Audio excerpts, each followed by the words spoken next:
औज़ुबिल्लाहिमिनश्शैतानिर्रजीम बिस्मिल्लाहिर्रहमानिर्रहीम अस्सलातु वस्सलामु अलैका या रसूलल्लाह अस्सलातु वस्सलामु अलैका या हबीबल्लाह अस्सलामु अलैकुम वरहमतुल्लाहि वबरकातुहू। Welcome to Siddiqui Duakhana. नाखूनों की बीमारियां और उनकी तफसील से बात करूंगा। जिस भाई ने सवाल भेजा है उन्होंने सिर्फ इतना लिखा है कि नाखून साइडों से उठ जाते हैं, दरमियान से गहरे हो जाते हैं। इनकी तफसील से बात करूंगा और क्यों होती हैं, इसकी वजूहात क्या हैं और इसका इलाज क्या है। नाखून इंसान के अलावा परिंदों और दरिंदों में भी होते हैं। जिंदगी भर ये एक मुकर्रर रफ्तार से बढ़ते रहते हैं। जैसे कि हाथों की उंगलियों के नाखून हर 3 माह में 3 सेंटीमीटर बढ़ते हैं, जबकि पैरों के नाखून 1 सेंटीमीटर बढ़ते हैं। सर्दी या खून की नालियों की बीमारी में इनके बढ़ने की रफ्तार कम हो जाती है, जबकि चंबल में इनके बढ़ने की रफ्तार बढ़ जाती है। इस बीमारी में नाखून दरमियान से बैठ जाते हैं और उनकी शक्ल चमचे की तरह हो जाती है। चमचे की तरह के ये नाखून भुरभुरे होते हैं, मामूली चोट लगने से टूट जाते हैं। आमतौर पर यह कैफियत उन मरीजों में होती है जिनके जिस्म में खून की कमी ज्यादा हो जाती है। खास तौर पर खुराक में फौलाद ना होने की वजह से नाखूनों में गड्ढे पड़ जाते हैं, यानी कि गहरे हो जाते हैं। लेकिन साथ में जिस्म के दूसरे अज़ा में खून की कमी से पैदा होने वाली अलामात भी देखने में आई हैं। चेहरे पर सुर्ख दाग, बुझी हुई रंगत, उदास आंखें और बढ़ती हुई कमजोरी इसकी वाज़ेह अलामात हैं। मरीज से गुफ्तगू करने पर खून की कमी का मसला आसानी से इल्म में आ जाता है। जैसे कि किसी हादसा या ऑपरेशन के बायस खून की काफी मिकदार बह गई हो, हमल या ज़िंदगी के दौरान खून की कमी को पूरा करने की कोशिश ना की गई हो, या ग़िज़ा में फौलाद वाले अनासर मसलन गोश्त, सेब, अनार, सब्जियां शामिल ना हों। पंजाब में ज़रूरत से ज़्यादा दूध पीने का रवाज बहुत है। ऐसे लोगों की कमी नहीं जो रात को खाना खाने की बजाय दूध पीकर सो जाते हैं। बाज़ मरीज तो मैं ऐसे देखे हैं कि अगर उन्हें कहा जाए कि आप रात को दूध ना पिए तो वो कहते हैं जी हमें नींद ही नहीं आती। दूध सख्त ग़िज़ा है। जो कमज़ोर मैदा है वो रात को उनको दूध नहीं पीना चाहिए। खाने के बाद सोते वक्त दूध नहीं पीना चाहिए।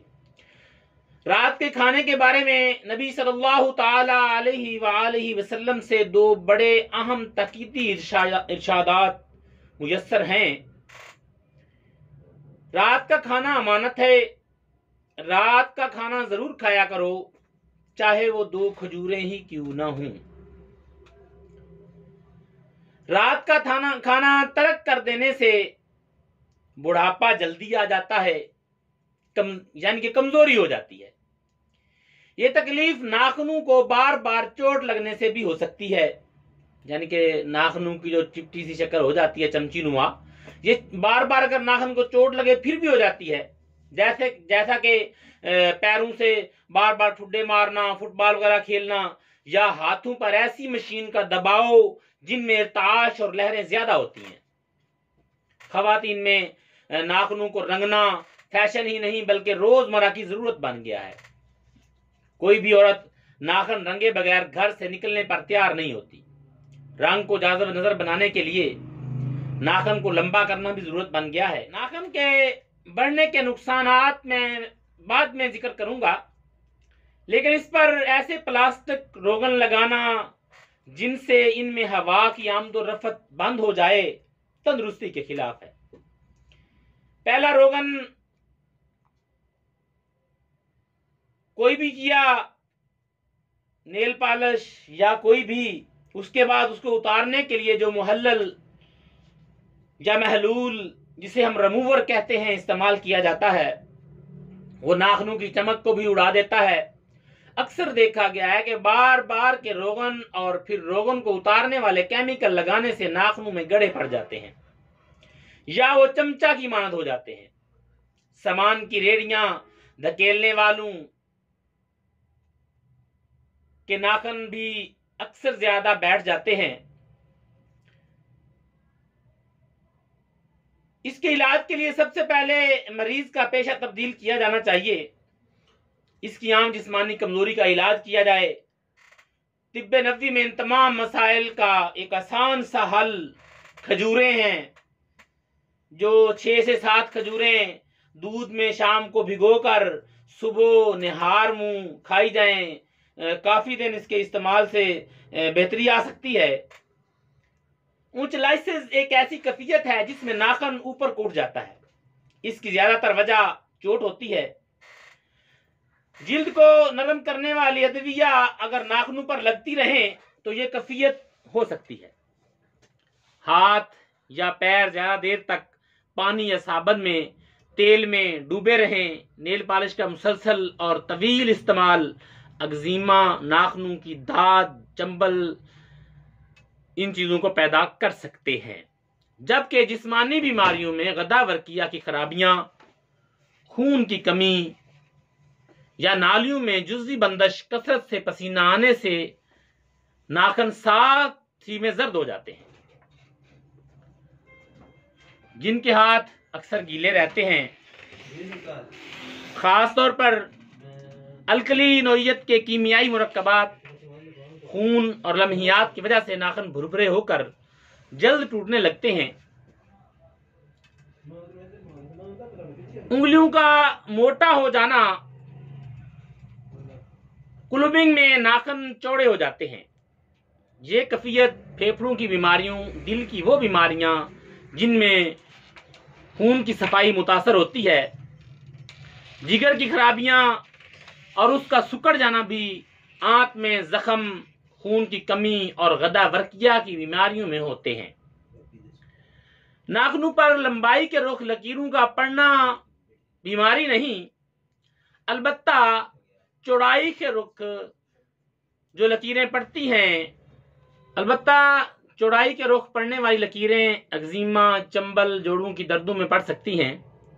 खसरा, नमूनिया, दिल की बीमारियों और चोटों के बाद लकीरें भी पड़ती हैं और नाखूनों का बढ़ना रुक जाता है। जब नाखूनों को दिन में कई बार रगड़ा या खुरचा जाए तो इनमें सोजिश वाक़ई हो जाती है।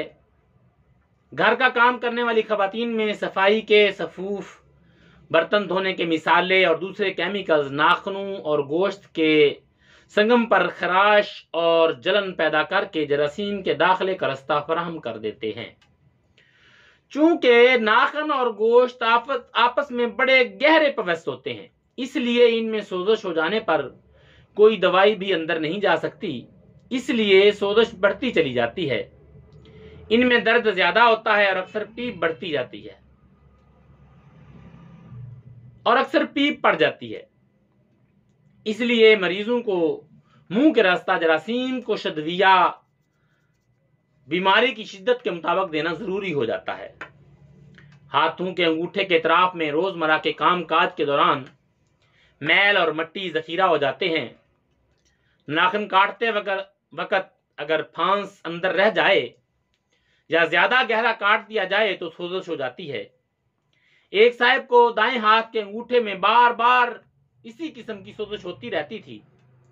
उनका 2 मरतबा जदीद अदविया से इलाज किया गया, लेकिन 3-4 माह बाद वही कैफियत फिर से हो गई। उनके लिए जैतून के तेल में मेहंदी, सातर और लोबान डालकर उबाला गया। इस तेल में रुई भिगोकर नाखून के ऊपर रखकर पट्टी बांध दी गई। दूसरे दिन वरम उतर गया था। दिलचस्प बात यह है कि तिब्बे जदीद में इसके लिए मुजव्वज़ा दवाई थाइमोल सातर से हासिल होती है। अंदरूनी तौर पर दवाई देने के बगैर ये शदीद तकलीफ 5 दिन में ठीक हो गई, वरना पीप पड़ जाने की सूरत में इसे चीर कर निकालना जरूरी हो जाता है। बाकी नाखूनों की चंबल वगैरह इसके बारे में बाद में बात करूंगा, उसकी तफसील से आगे बात करूंगा। बाकी इस हवाले से कोई दोस्त अगर कोई पूछना चाहे तो मेरे व्हाट्सएप नंबर 0300 8688 064 0386 88 064 पर अपना नाम, अपनी उम्र और अपने इलाके के साथ मुकम्मल तफसील भेजें। इंशाल्लाह जल्द जवाब दिया जाएगा। वस्सलाम।